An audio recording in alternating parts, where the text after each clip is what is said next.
be presenting our project titled Comparative Structural Analysis of Beams. So here's the outline for the presentation. We will begin with an overview of the project and our research objectives. Then we will introduce the beam models we analyzed and the methodology we used, which include both theoretical formulas in MATLAB numerical modeling. After that, we will explain our numerical modeling process in detail, present the result, and finally summarize our key findings. So the project examines how geometry alone affects structural performance. We selected 3 beam models, a rectangular beam, an I-beam, a hollow box girder, and analyzed them under the exact same conditions. The ultimate goal is to evaluate which geometry performs best under identical conditions. Because the material area and volume remain the same, any difference in behavior directly reflects the influence of the beam shape. To isolate geometry, we enforce several strict constraints. All beams will share the same cross-sectional area, the same total volume, same material properties, and same span's length. By keeping everything else constant, we ensure that the result depends only on the shape of the cross-section and not on anything else.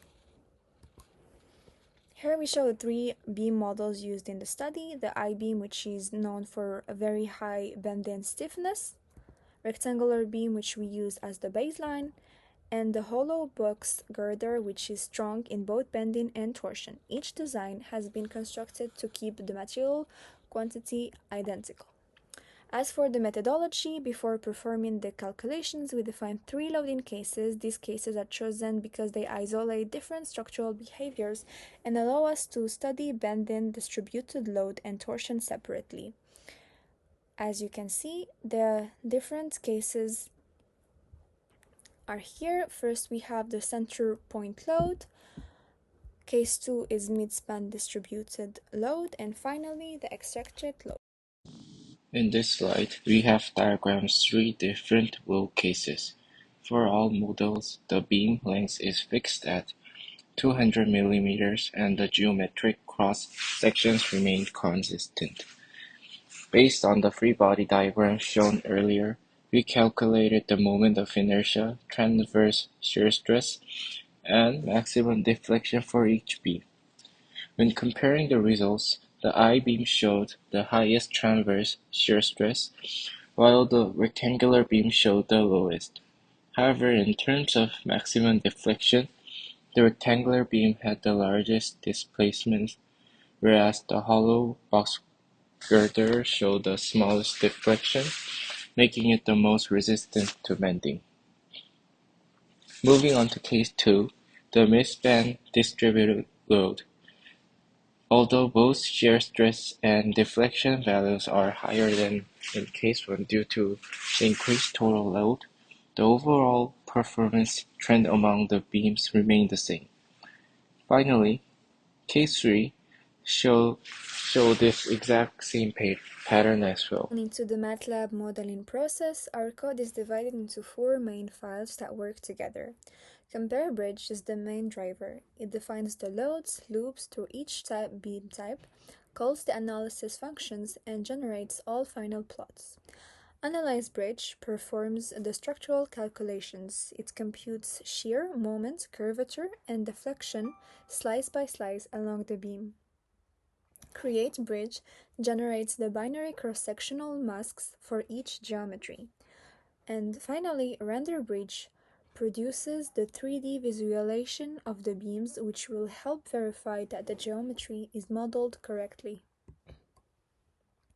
As for the code layout, we summarize the responsibilities of each function. The workflow goes from defining loads to computing geometry to performing the numerical integration that builds the shear and moment diagrams, and finally computes deflection. Here we show the exact load definitions for each case. Each load is applied slice by slice with different magnitudes depending on the case. This allows our models to simulate realistic variations in force across the beam. To analyze the beams numerically, we discretize the entire structure into thin slides along its length. Each slice contains a cross-section represented as a binary grid, where 1 indicates material and 0 indicates empty space. Using the grid, we compute geometric properties like area and moment of inertia directly from the pixel layout.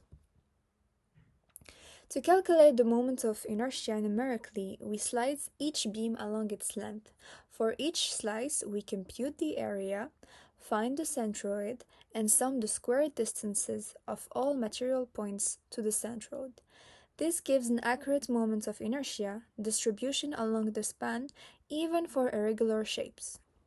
The numerical process follows classical beam theory, but instead of using closed-form equations, we compute everything through numerical integration. First, force equilibrium is used to determine reaction forces. Shear force is computed by accumulating external loads. Bending moment is obtained by integrating the shear. Curvature is derived using stress-strain relationships. Deflection angle is integrated from curvature. Deflection is integrated again. Finally, boundary conditions are corrected to match simply supported behavior. This method allows us to compare all shapes under identical numerical conditions. So, based on the methodology we explained earlier, we proceeded to conduct a numerical analysis for each of the 3 cases we outlined previously.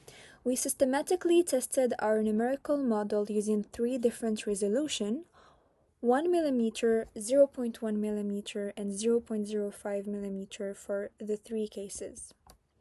As you can see, a clear trade-off exists. Decreasing the resolution significantly increases the computational time. Furthermore, it demands a sustainably larger memory capacity for storing the finer computational arrays. This practical limitation prevents us from increasing the resolution indefinitely. Most importantly, this numerical exploration serves to validate our initial analytical work. Observe how the values derived numerically gradually converge toward the values we calculated analytically as we decrease the resolution. These strong conversions indicates that both our analytical approach and our numerical model are reasonable and accurate representations of the physical phenomena. Finally, this project showed how beam geometry alone affects structural performance when all other factors are kept constant. Across all load cases, the I-beam provided the highest bending stiffness, the box girder excelled in torsion, and the rectangular beam had the largest deflection.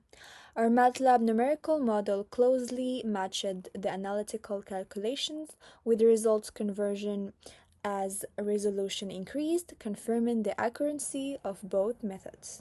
Overall, the study demonstrated that cross-sectional shapes has a major impact on stiffness, stability, and overall structural efficiency. Thank you.